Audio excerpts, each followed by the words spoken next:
Welcome, everybody, and we're glad you're here. We're going to do a discussion of the use of the Smart Mortar as an air-launched effects system. The air-launched effects revolve around the concept of drones or flying devices that are released into the air from an aircraft or other flying device that they are inside of, and they are released, and then these air-launched effects systems then act to achieve their mission. Usually they would have a warhead in them, and they are directed to a target area where they hit upon the target and they detonate their payload. You can see here that they are launching this air-launched effects device from a pneumatic tube. And they say that it is using the Altua 600 drone, and that's what this device is right here. Pneumatically integrated launch system. So they're pushing it out of this tube with compressed air.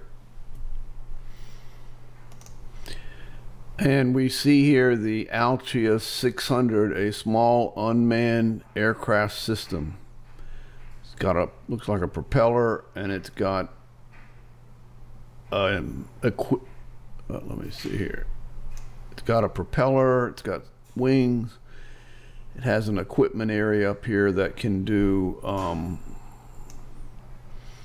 surveillance or a warhead. The wings, it looks like the wings fold backwards so that the system has a tubular structure so that it can be launched from a pneumatic tube.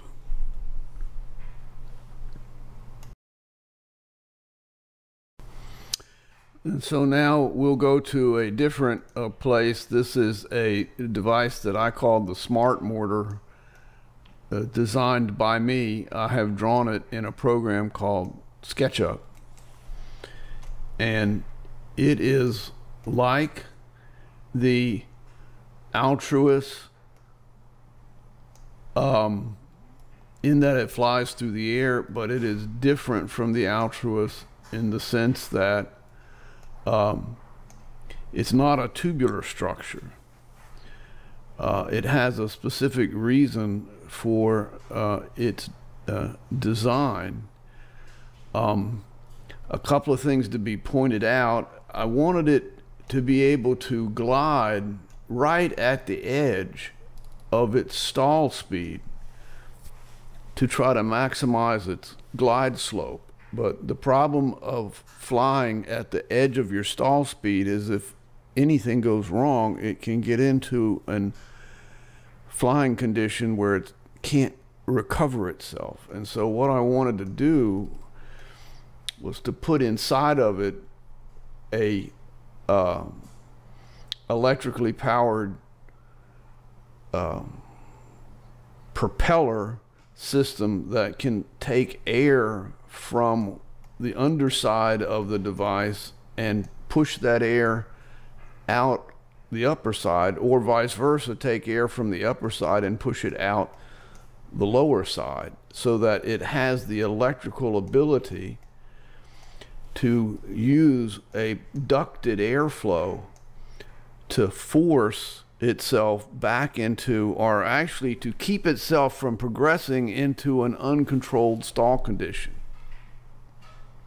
And this allows it to fly at an airspeed very close to its stall conditions to maximize its flying. And I can take this upper portion of it and make it not be visible so we can look inside of it.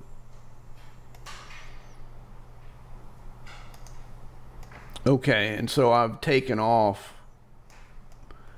the upper wing. This is an actual flying wing body configuration where at about 70 miles an hour, the whole device weighs maybe 30 pounds, and at 70 miles an hour of airspeed, the lift is equal to the weight. This is the warhead area. It is 14 inches long and 4 inches square. And you can put a shaped charge in here, a C4.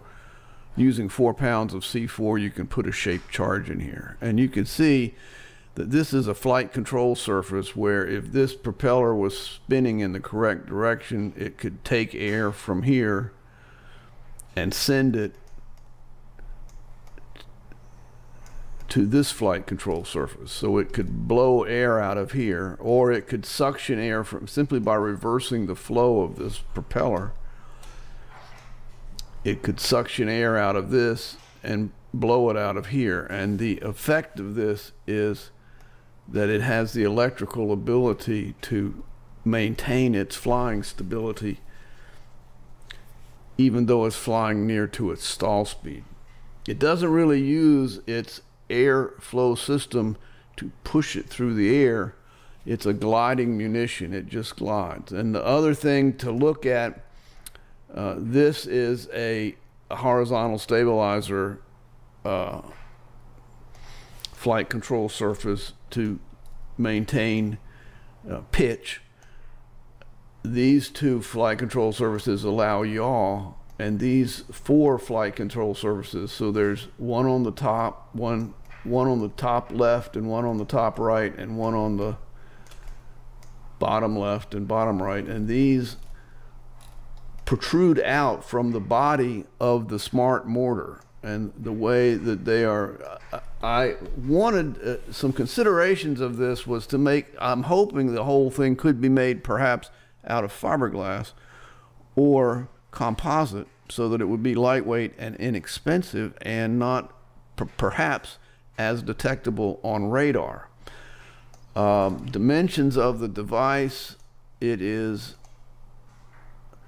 49 inches long, and its wingspan is 33 inches, and its thickness is about 7 or 8 inches. And the way these flight control surfaces work, I wanted them to be very simple. Mostly to be simple so they're inexpensive, so that one of the problems with munitions is they get so expensive that nobody wants to use them because they cost too much. So all of these parts, I think, could be made out of plastic. This electric motor turns this gear, which turns this platen, and this platen moves back and forth, and the effect of moving this platen forward or backward because of a lever action is it lifts up this flight control surface. And we should be able to demonstrate that. All right, and you can see that the flight control surface at this location is flush with the skin of the Smart Mortar. And it has the ability to extend itself out to there, which I think is enough change to control the flying parameters of the Smart Mortar. And so I have put the cover back on there, and you can see here are these flight control, and they're all independently programmable. So this flight control surface, this flight control surface, and that one control roll, and this flight control surface controls pitch, and these control yaw. And I have made the material of this Smart Mortar drawing to be, I lowered the opacity of it so you can see through it, but obviously the real one, I think, again, would suggest that this should be composite.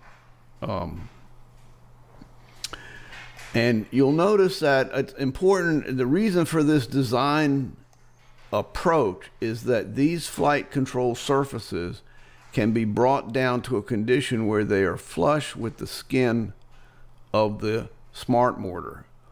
In addition, if you'll look, the leading edge, the trailing edge, all of the edges of this Smart Mortar, none of the flight control surfaces are anywhere near the leading edge or trailing edge of this device.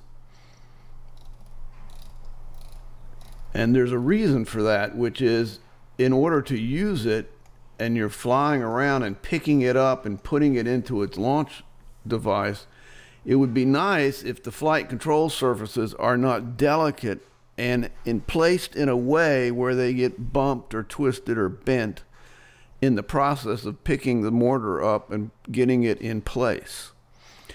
In addition, if the mortar is dropped out of a flying airplane, I think it could be dropped out of an airplane at 35,000 feet where the plane is flying 500 miles an hour.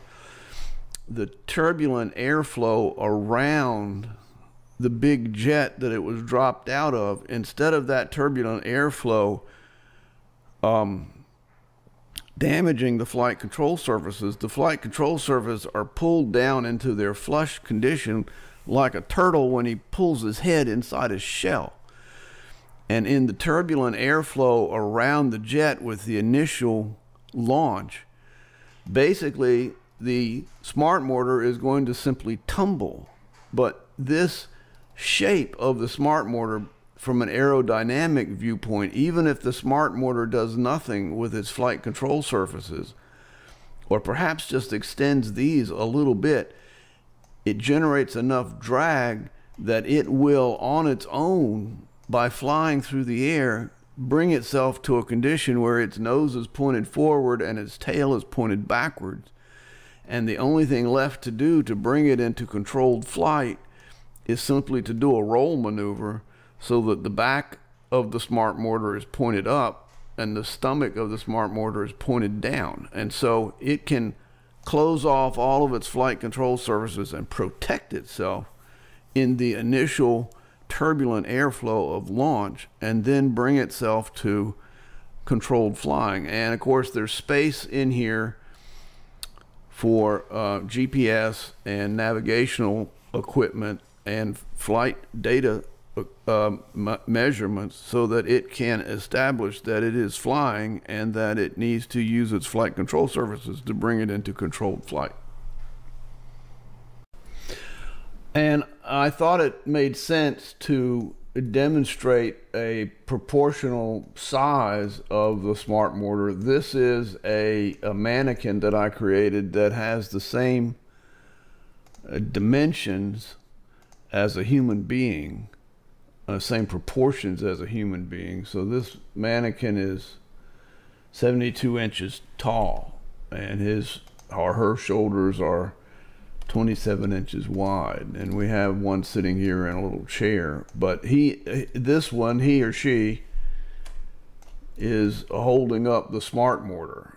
That's what it looks like, with its 4 pounds of C4 in a shape charge configuration, which means you could put a lot of these Smart Mortars in a Boeing 737 or a Boeing KC-135 tanker type aircraft. It wouldn't have the fuel in there as a tanker, but it would have that space. And what would happen is it would, upon request from people on the ground, it would simply drop out 20 of these. Now it may be, I don't think it's necessary, but it may be necessary that it would have to release a drogue type parachute 3 or 4 inches in diameter right after it's released. That parachute would be connected to the back end of the mortar, and that would force it into a nose forward, tail backwards configuration, at which point it could just release the parachute and activate its flight control surfaces and bring itself to a back up, stomach down, nose forward, tail back flying configuration, and it's on its way. And the thought process would be that upon request, this KC-135 type tanker would release 20 of these. They would be under the control of the KC-135 until they got 400 or 500 or 1,000 feet away from it. And then control of them would be transferred to units on the ground, or perhaps transferred to a drone that was flying with them, a powered drone, and it would accompany them down to the ground, and then it would release control of them and transfer control to people on the ground, and they would then be able to either direct the Smart Mortar to fixed targets or to moving targets. There's no reason why a camera could not be put in the front of this drone so that the drone would be able to transmit video data so that moving targets could be hit. And part of the reason I designed this drone to have this one thing I wanted to talk about is anyone going to notice where this came from? And we'll look at this picture.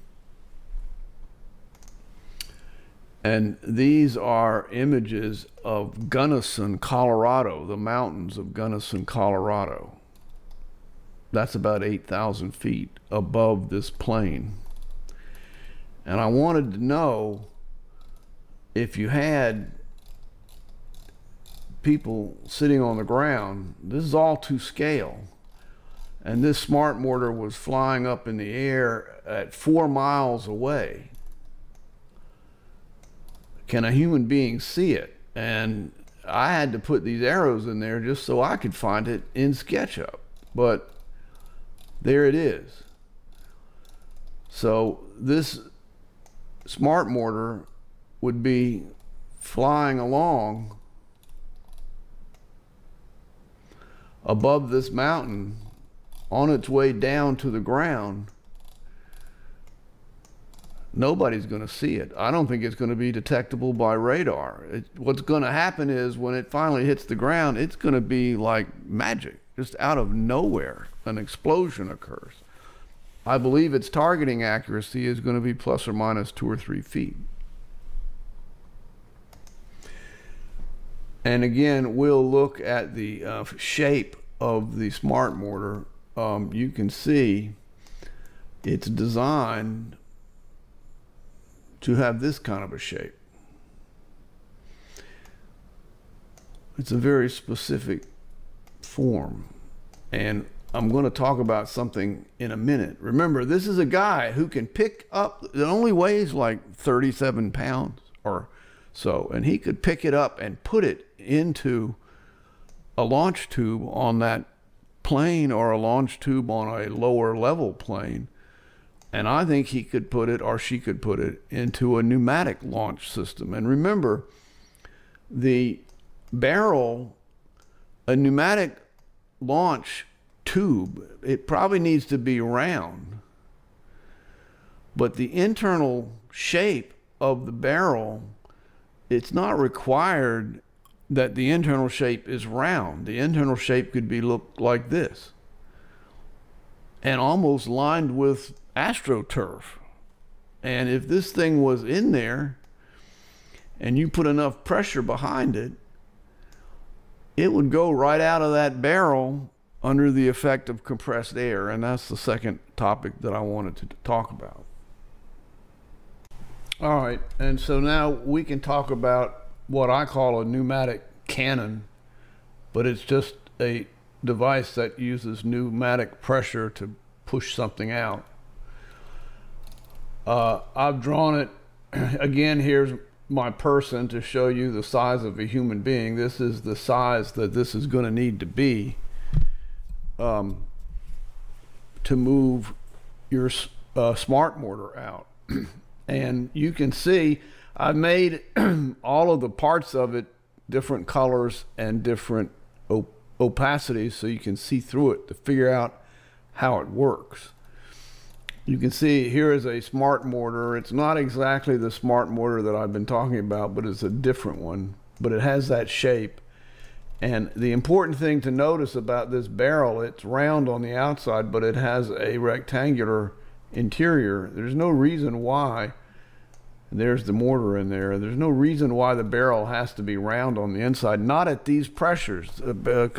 Chamber pressures for artillery is 60,000 pounds per square inch, but this is going to be running at 3,000 pounds, 300 pounds per square inch.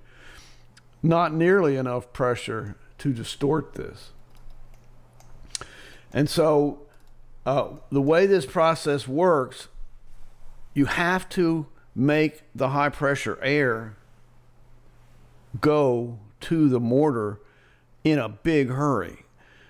If you slowly increase the pressure, what it will do is it will slowly take the mortar and push it out of the barrel and drop it on the ground at the end of the barrel. So the pressure in here needs to go from atmospheric pressure, 14 pounds per square inch, to 300 pounds per square inch in 1/10 of a second, or maybe 3/10 of a second. That way, you have 300 pounds of pressure pushing on this, and it pushes on it for the length of the barrel, and that will accelerate this up to 200 or 300 miles an hour. But all of that requires that when you go from atmospheric pressure, 1,400 pounds per square inch, to high pressure, 300 pounds per square inch, it has to happen very quickly. That creates a chaotic and turbulent flow of air, so chaotic and so turbulent that that flow of air will destroy any gasket material that you have. And the problem is, in order to have a bubble type seal that doesn't leak, you have to use a gasket. So you are in what seems like an impossible situation, but let's look at what we've done here. So he goes, or she goes, and looks at this, and then opens up the breech by moving this up. That it would be hydraulically controlled, places one of the smart mortars in here, and you can see that I have it conflicting. So let's see if we can fix that real quick. There. So he places this in, or he or she places this in here, and then brings this back down, and it actually takes his hand and pushes this into here. So this is pushed down in here into this configuration where it's down in there. And I don't have that shown quite here, but, and now this breech is closed, and the smart mortar is inside the barrel. I suppose we should fix that too. Let me just do that. All right, so we have it fixed. The breech has been closed. The mortar is sitting in there inside the barrel, ready to go. And we'll take a look at this firing mechanism. And what we've done is we've separated the activity of pressurizing the supply chamber and opening the valve into two separate activities. And that's where we get permission to get rid of the gasket. So you can see that I've drawn here, this is the chamber full of pressure.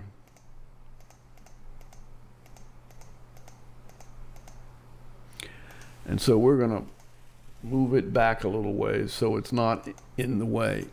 And you can see that we have this blockage device. So this one here, okay, we will say is not present.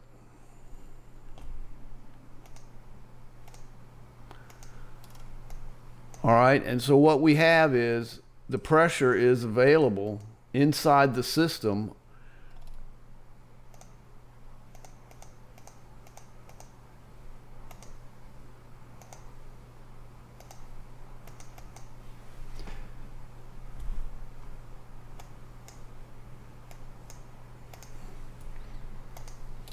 and it's pressing this against this opening. So all of this pressure in here is not able to get into here. Okay? Even though there's a tube here that connects the two of them together, this pressure can't get in here.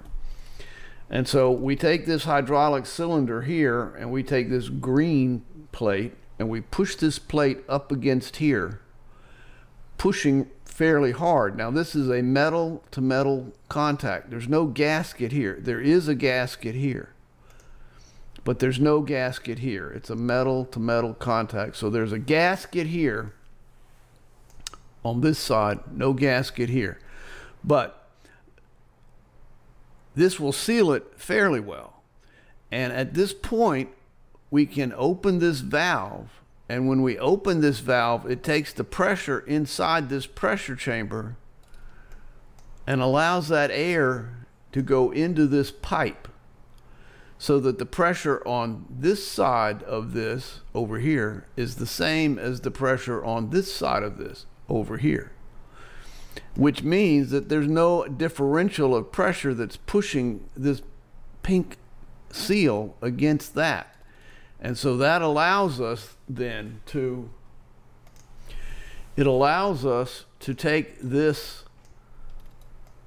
gasketed seal that was down here and move it up there. And you'll see that it has a metal plate on it, so that the delicate gasketing soft material is up inside this chamber here,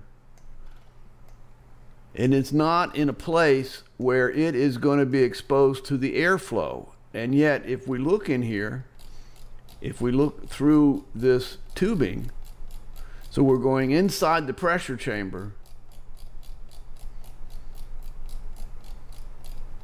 okay, and we're looking down the pressure chamber, okay, and what we see when we look down the pressure chamber is this plate that's being pushed up against it by the piston. So if this is 300 or 400 pounds per square inch, it's trying to push this green piston plate, this plate down, but it can't, because this piston has enough strength to prevent that. And at this point, you close this connection here. Now you need to open this connection to vent this. And if you've ever seen the NASA space rockets and they have that steam blowing off the rocket, I always wondered, what is that? And one of the announcers at one time said, what they're doing is they're venting the liquid hydrogen tank and venting the liquid oxygen tank, because it's too complicated. As it warms up and starts to pressurize, it's just too complicated to try to make a tank that can hold all that pressure. So they don't. They just let it vent out to the atmosphere, and right before the launch they close those valves. And that is exactly what we're going to do here. So this is not a gasketed seal. It's metal to metal, and it's leaking air. So you're leaking some of your air pressure, and when you're ready to do your launch, you shut this valve. And then I've got a set of layers here. So we tell this piston to start retracting, and as it starts to retract, you'll see that this is opening up, and this is coming down, and at the end of its retraction, this plate is sealed up against this thing. And the speed with which this goes down depends upon how much pressure and flow you have in this piston. So you can bring this down fast enough that this air that comes rushing through here, this air doesn't have the ability to run into anything and damage anything, because it's all sealed up. And this air rushes into here and goes up against this mortar and pushes the mortar out of the tube. And so you can you can put a tilt to this whole structure, and your mortar goes up in the air. Now, with the calculations that I've done, you can get the mortar up to 300 or 400 miles an hour. It should go 16,000 feet in the air straight up. And if it has a 4-to-1 glide ratio, then it is 16 is about 3 miles up. So that means it would be able to glide for 12 miles. So they could shoot a mortar 12 miles. And it's a flying mortar with navigation and flight control surfaces and all that other stuff. And if you get a Ingersoll Rand oil field air compressor with about a 300, 400 horsepower diesel engine, you can refill this tank back up to 300 pounds per square inch about every 15 minutes or so, or even 12 minutes. You just, whatever size you want, you go get it. And so that means that they can fire around every 12 minutes, because once they open these valves and blow this mortar out of the end of it, they depressurize this, or, well, they don't add it, they can take this this plate here and bring it back to this condition, push this back up here, so whatever amount of pressure you still had in here, you get to keep it. You bring this back up to your pressure, open this valve to equalize everything, and lower this down. And then when you open this valve to the air, you wind up with air pressure over here, and at 300, 400 pounds per square inch over here, you're right back to where you were. And that's this structure. That's this one. That's what I had hidden. And that is a way, and you know, if you look at the scale of this, there's no inherent reason why this can't be scaled. So you can launch a mortar that's, well, what is this? You know, 4 inches by 18 inches, or you can launch one bigger than that, or you can launch one smaller than that, and you can launch it to whatever pressure you want, depending upon the acceleration that your mortar can withstand. And the mortar that I made had all of the flight control surfaces in a snug condition, like the turtle that pulls its head into its shell. And this mortar will come out of this barrel at 300 or 400 miles an hour, and somewhere right around in here it will begin to activate its flight control surfaces and bring itself into controlled flight. And this, you know, this could be put on an ocean-going ship, like a naval ship, and it would be able to launch mortars out to a distance of 12 miles every 15 minutes, or if you got a bigger compressor, every 10 minutes. And these would be mortars that had a plus or minus 2 foot targeting accuracy, and they can launch as many as they want. The other thing that I have another discussion of this, where instead of putting a mortar in here, you could put a cylinder of frozen seawater in there, about 8 to 9 inches in diameter and 2 to 3 feet long. That cylinder, and shape it so it's somewhat ballistic, and that round cylinder of seawater would come out of this at 300 or 400 miles an hour and could be placed on large commercial shipping ships, the container ships and oil ships.